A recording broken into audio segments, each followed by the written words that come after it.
Hello everyone, welcome back to my channel. Good evening. शाम 4 बजे के आसपास का ब्लॉग है। तो ये पूजा रूम में मैं आ गई हूँ पूजा करने के लिए। और ये मेरा ब्लॉग जीत पुत्री का व्रत वाले दिन का है। जाने में लेट हो गया थोड़ा सा, क्योंकि मैं एडिट वॉइस ओवर वगैरह नहीं की थी, इसलिए थोड़ा सा जाने में लेट हो गया मेरा। 2 दिन के बाद जा रहा है। तो यहाँ देखिए मैं पूजा रूम में पूजा कर रही हूँ और मैं सिंपल तरीके से पूजा करती हूँ। और ये जीत पुत्री का व्रत वाले दिन का है, तो हमारे तरफ से सभी माताओं एवं बहनों को जीत पुत्री का व्रत की बहुत बहुत शुभकामनाएं। सबके बच्चे की लंबी उम्र हो, सबके बच्चे सुखी संपन्न रहें। तो यहाँ देखिए मैं पूजा कर रही हूँ। और ये मैंने पूजा मैं सिंपल तरीके से करती हूँ। और ये मेरे दोनों बच्चों के लिए जिउतिया है, मैं सोने का बनवाई हूँ।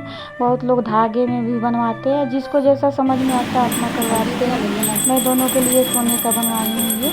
और यहाँ देखिए मैं दीपक दिखा रही हूँ, धूप अगरबत्ती यही सब दिखा के उसके बाद गुनगुन कथा पढ़ के सुनाएगी, क्योंकि हर एक साल गुनगुन ही कथा पढ़ के सुनाती है। पहले मैं मंदिर जाती थी, लेकिन कोरोना जब से हुआ तब से मैं घर में करने लगी। और घर में अच्छा से हो जाता है, गुनगुन को अच्छा लगता है कथा पढ़ने में, तो गुनगुन पढ़ के सुनाती है। तो यहाँ देखिए मैं दीपक दिया अगरबत्ती वगैरह दिखा दी हूँ। तो ये नेनुआ के पत्ते पर जिउतिया को रख के पूजा कथा सुना जाता है।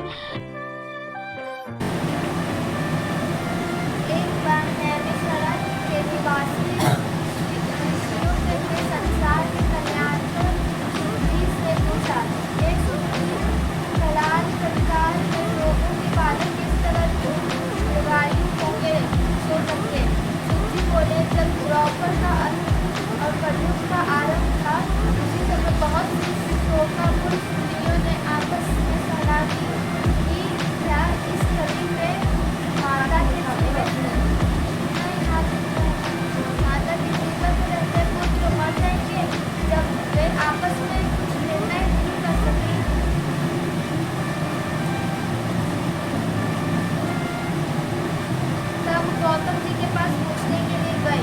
जब उनके पास पहुंचे तो उस समय गौतम जी आनंद के साथ बैठे थे।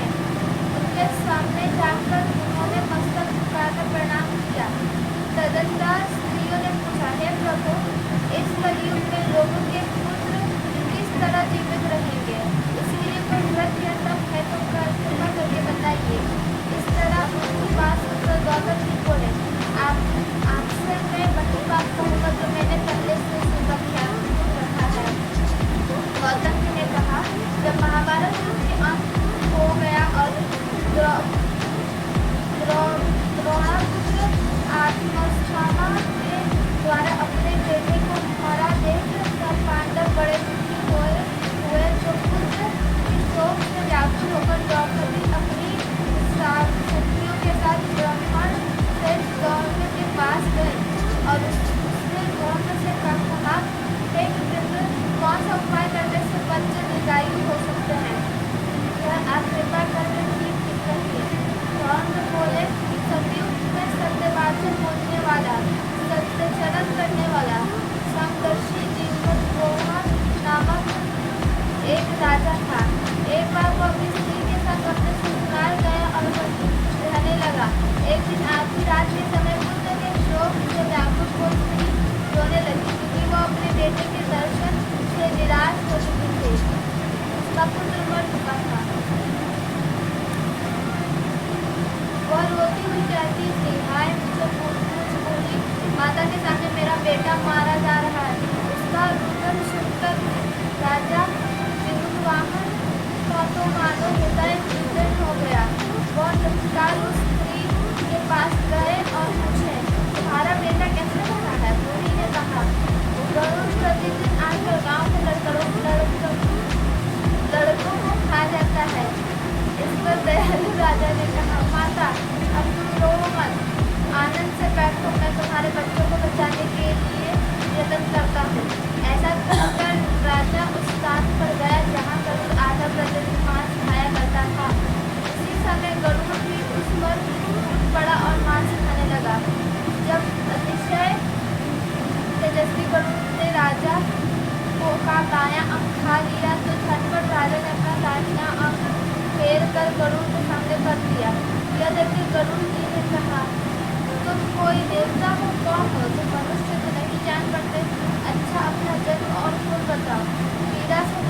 मान वाले राजा ने कहा, हे पक्षीराज, इस तरह ये प्रश्न करना व्यर्थ है।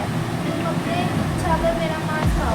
यह सुनकर गरुड़ रुक गया और बड़े आदर से राजा के जन्म कुल की बात पूछने लगा। राजा ने कहा, मेरी माता का नाम श्याव्या और मेरे पिता का नाम शालिवाहन है। सूर्यवंश